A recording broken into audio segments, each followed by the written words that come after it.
Live tayo ngayon dito sa Adesa Pumping Station, Parian Creek, Barangay Pinagbuhatan, lungsod ng Pasig, kung saan nandito ang team ng MMDA at ang mga ano natin dito, local government, kasama na rin ang mga barangay na naglilinis ng creek. Ito, kasama rin natin dito ang mga Bureau of Fire Protection na silang katulong. Nakikita natin yung kanilang mga ginagawa na nililinis itong pumping station dito sa lugar ng Adesa. Ayan, Barangay Pinagbuhatan.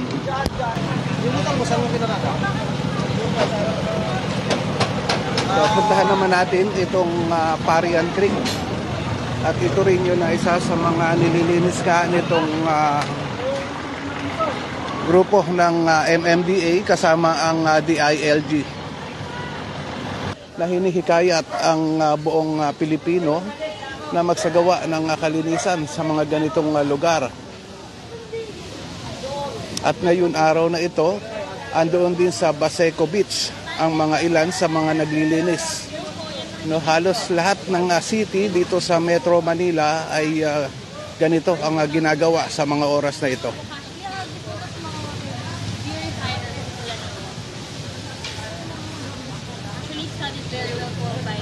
Ito ang mga taga-barangay Pinagbuhatan, katuwang na rin sa paglilinis nitong Parian Creek dito sa lugar nila.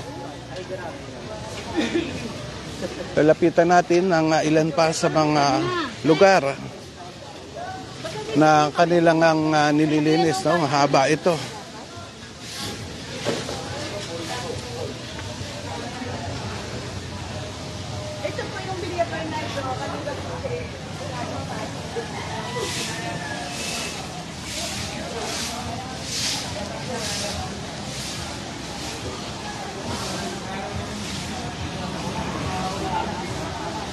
Hello, sir. Sir, nasa doon po yung mga picture.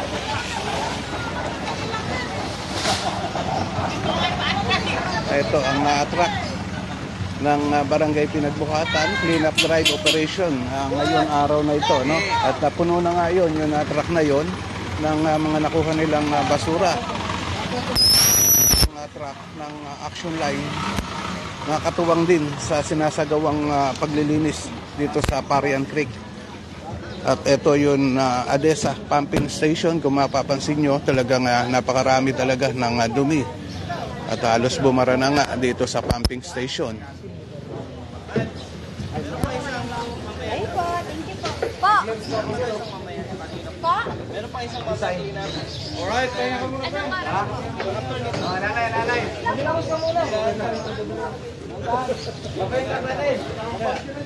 muna.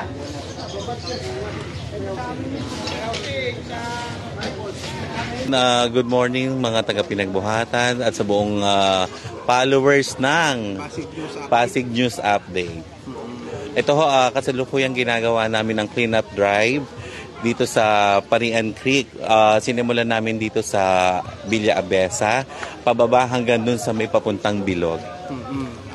Sino po ba ang mga katulong natin na gumagawa dito? Kasama natin dito ang MMDA, kasama natin ang DILG, lalong-lalo na kasama natin ang local government sa pangunguna ng ating Mayor Vico Soto. Ano po ba yun baka may masasabi pa po kayo sa mga iba? Ayan, natutuwa ako dahil talagang nakikisa ang bawat isang taga Pinagbuhatan. Lumalabas sila at pinakikita nila na kailangan ng linisin, ayusin ang kapaligiran. Kaya nagpapasalamat ako sa MMDA, sa local government at sa DILG dahil kami ang napili nila na subaybayan para sa proyekto ng cleanup drive. Ano naman po yun mga iba pang lugar? Meron din po ba kayo? Oo, alam ko to buong Pilipinas buong Pasig. Ngayon, umalis ang DILG at saka ang MMDA. Papunta naman sila sa kapitbahay nating barangay. Papunta sila sa Manggahan naman. Mensahe natin sa mga kabarangay natin. Ayan, mga taga Pinagbuhatan, muli ang aking pagbati ng masaganang bagong taon. Kaya salubungin natin at pagkaisahan natin ang kalinisan, kapayapaan ng ating lugar, lalong-lalo na dito sa Creek para pakinabangan natin, kabataan at ng ating mga nakatatanda. Okay po, Maraming pong salamat at magandang umaga. Ayan po, at nakausap na natin ang barangay captain ng barangay Pinagbuhatan na si Cap Robin na sa Landanan. At nandito nga siya para asikasuhin din yung ginagawang paglilinis nitong kahabaan ng Parian Creek. At ito nga, yun na mga basura na nakikita natin ay kanilang ang mga tinatanggal na. No? Ito yung nakabara dito sa ADESA Pumping Station. So live nga natin, ikinocover ang mga kaganapan ngayon na umaga.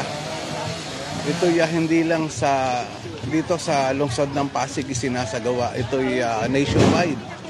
At sa iba't ibang mga city, ginagawa rin itong mga ganitong activity ngayon na oras na ito. At doon sa Baseco Beach nga ay doon pupunta ang mga VIPs. Kagaya ni posible nga pumunta rin doon si President Bongbong Marcos.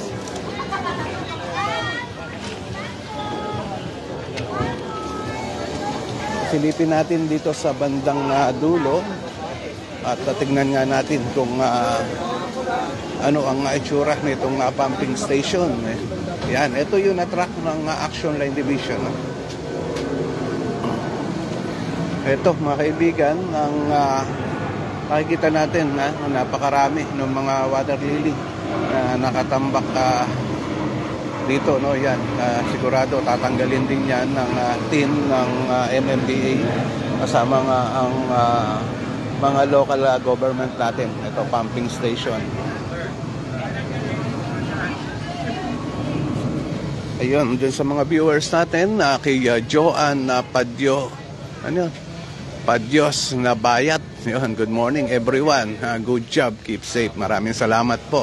Ganun din kay Rona Bisyo. Yun.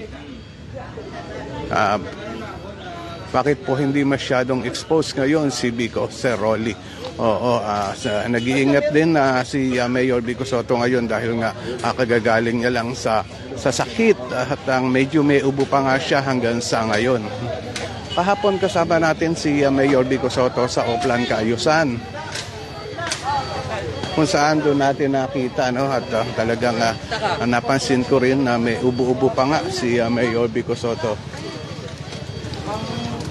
Hello po, good morning po sa inyong lahat. Nandito po yung buong Barangay Council and also the SK Council po para po ipatupad po yung ating cleanup drive, kalinisan para sa bagong Pilipinas, spearheaded by our DLG and also our MMDA. And ito po sa nakikita nyo po, ito po yung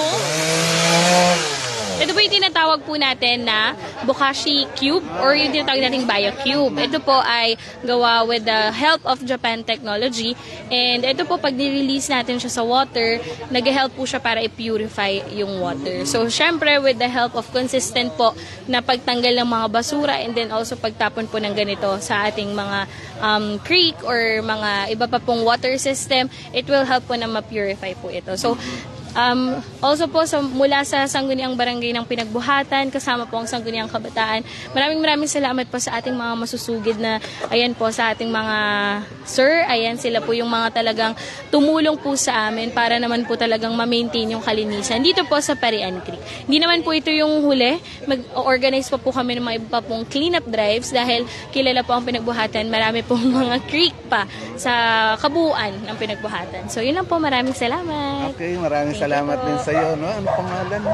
Ako po si Casey po, Teacher Casey po, ang SK Chairperson po ng Barangay Pinagbuhatan and also the Federation President po ng Sangguniang Kabataan ng buong Pasig. Okay po, maraming salamat. Sige nga, ibabato nyo na. Okay, ayan, ito yun, Bokashi Blocks. Yun. So, mga kaibigan, yun nga kagaya ng sinabi ni Kagawad, no? Yun ay magandang panglinis na rin ng mga dumi at nag-purified yun, pantanggal din ng amoy. So ito yun mga taga-barangay Pinagbuhatan ngayon. Pansin talaga naman na kahit mahirap gawin ay kanilang ginagawa. Ayun, kay Romeo Lorenzo, panalo pa si Genyo kay Mayor Vico Soto. Good morning po. Ayan. Good morning din sa iyo, Sir Romeo.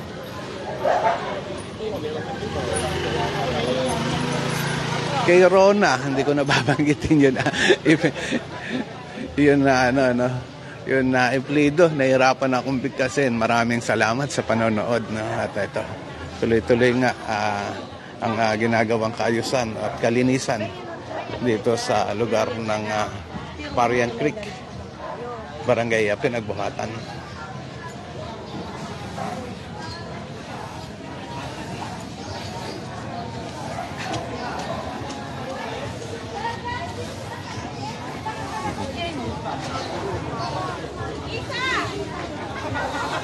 Ito hanggang sa ngayon talagang tinatanggal pa rin nila yung talagang mga nakabarang basura dito sa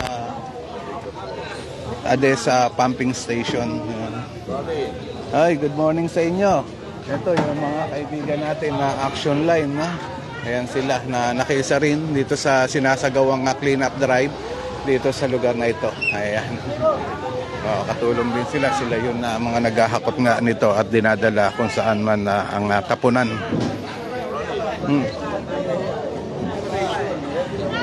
Ito yun. Bakit kawawa sa inyo eh? Okay. Kanina nakita natin dito. Ito yung isa sa mga kaibigan natin. So, magandang umaga. Medyo ito po yung order ng ating Presidente Bongbong Marcos para sa ating kalinisan nationwide. Buong Metro Manila ay nagsasagawa ng clean-up drive. At dito nga ay meron kaming ginagawang clean-up drive sa may ABESA pumping station, tabi ng Parian Creek sa Barangay Pinagbuhatan. At ngayon ay nandito lahat ng mga sektor, mga volunteers, mga LGU barangay at mga DNR, MMDA, DILG na nagsasagawa kasama namin na naglilinis sa lugar na ito. At patuloy tayong maglinis ng ating kapaligiran dahil ito ay order ng ating Presidente. Pwede po bang malaman ang pangalan mo, sir? Ako po si Bonnie Florese, Staff Coordinator ng Solid Waste Management Office at saka City Environment of Natural Resources ng City of Pasig.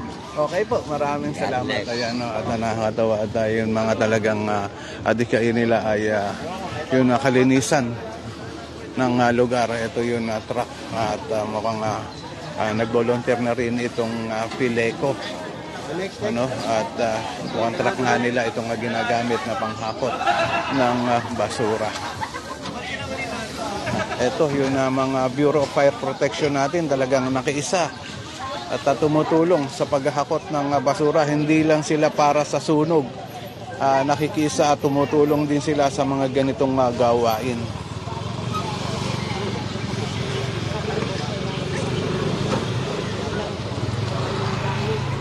Ito, matagal-tagal to, no? Marami pa itong kanilang nakukuha o kinukuhang basura dito sa ADESA pumping station.